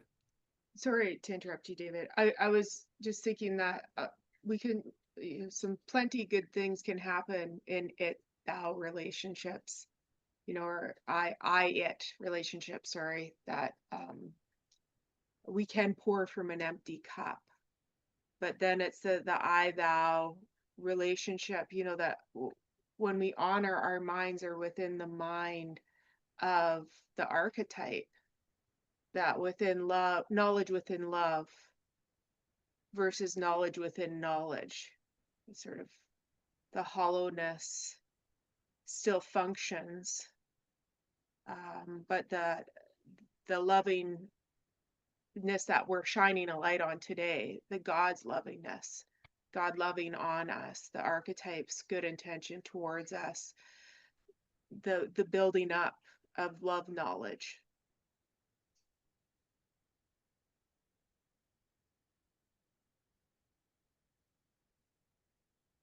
I kind of like the Jews on this,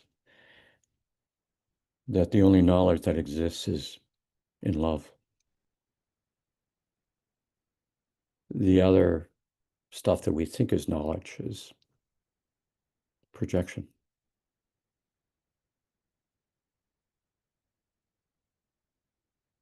And in that sense, a revelation of a suffering. I mean, there are many ways to speak about this. So.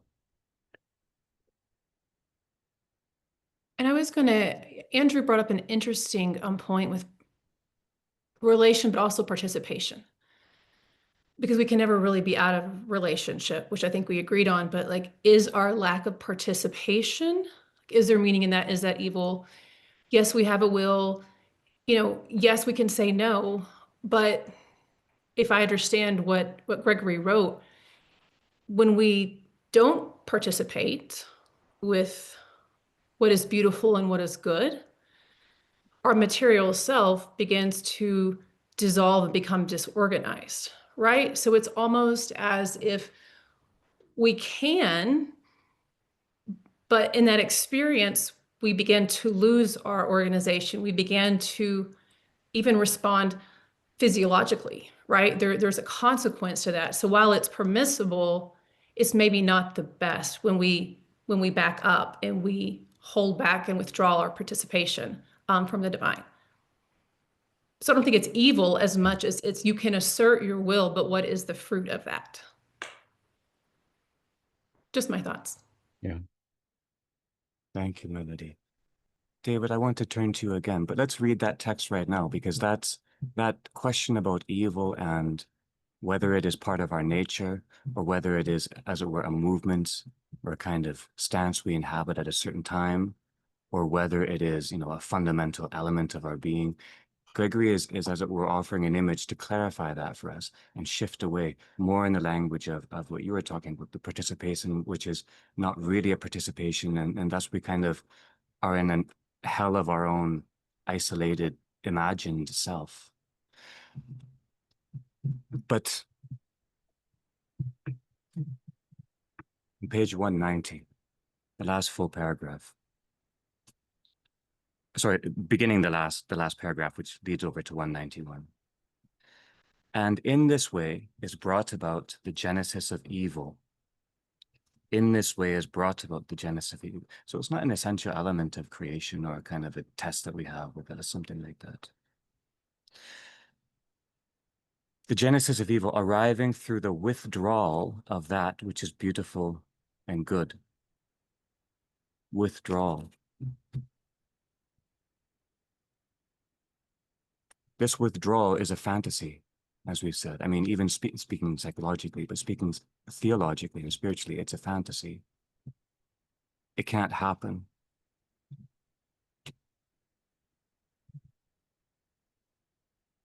And so what does that mean?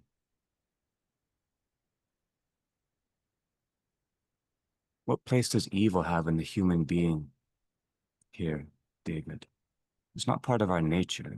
Is it something we can do, an act we can do?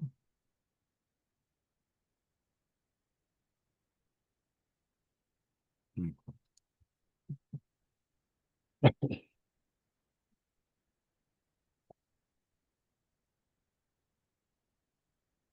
me read a little bit more of it. Now all is beautiful and good. It is closely related to the first good, or the primal good. But that which departs from its relation and likeness to this is certainly devoid of beauty and goodness.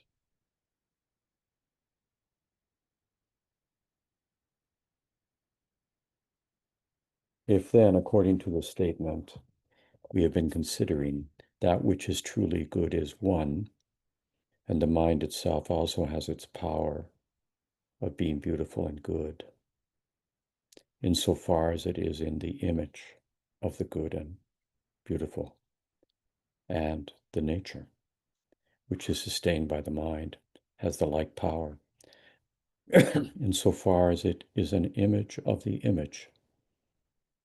It is thereby shown that our material part holds together and is upheld when it is controlled by nature, and on the other hand is dissolved and disorganized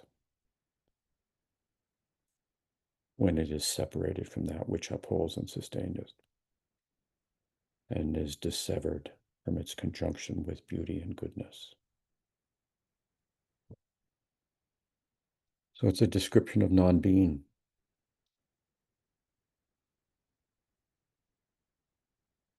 A description of non-being.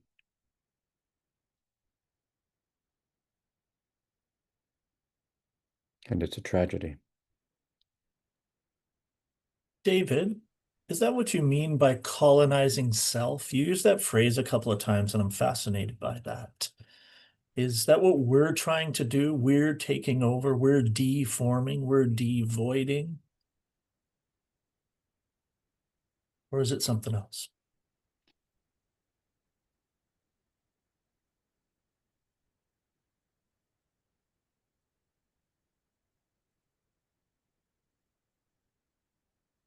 Well,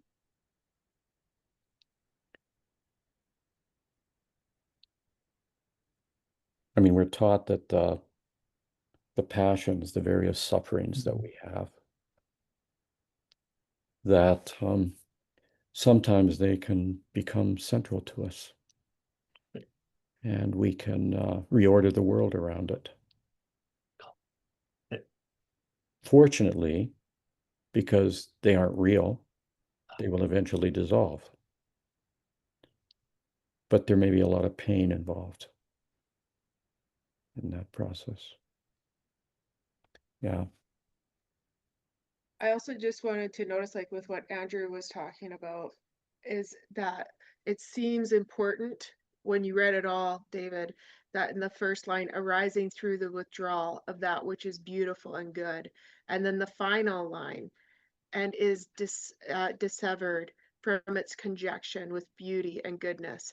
So withdrawal and dissevered, it just seems quite important, both those words in juxtaposition against what is beautiful and good.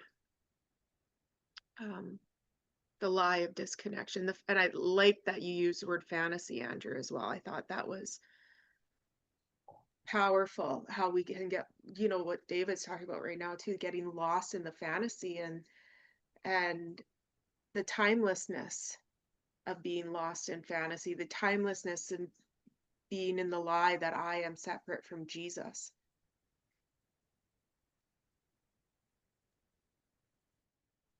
I'm reading this on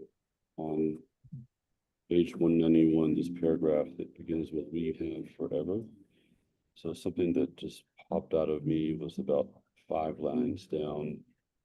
Whereas those who shut up the mind locally in parts of the body, and for me that just screams part work, psychologically speaking.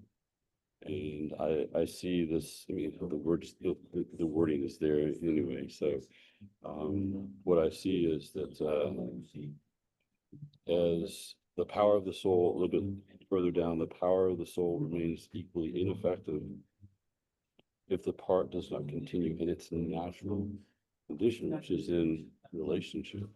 So since we've talked about music, can you imagine being the conductor of an orchestra, playing through a piece of Beethoven and telling all the orchestra, except for the clarinets, to be silent? And you're just hearing the clarinets. It would make no sense. It might be useful for a moment to understand, the clarinets and their needs to cooperate each other, but eventually that has to be incorporated back into the functioning body of the orchestra. I was in a meeting, if I can share this, I was in a meeting recently, and the facilitator had one of us stand up and said, okay, now tell me what percentage of your body you can see at this moment. And they were saying, I believe the response was something like 1 or 2%. We are so disembodied, and we've not given much thought or dignity to this very important body and soul combination. We're like the orchestra conductor that's focused only on one instrumental section. We've forgotten the purpose and the need for the entire ensemble to be in relationship and to hear each other. For some thoughts. Well, thank you. I think it's time for us to, well, I mean, not Just say goodbye pause. till Just tomorrow. pause.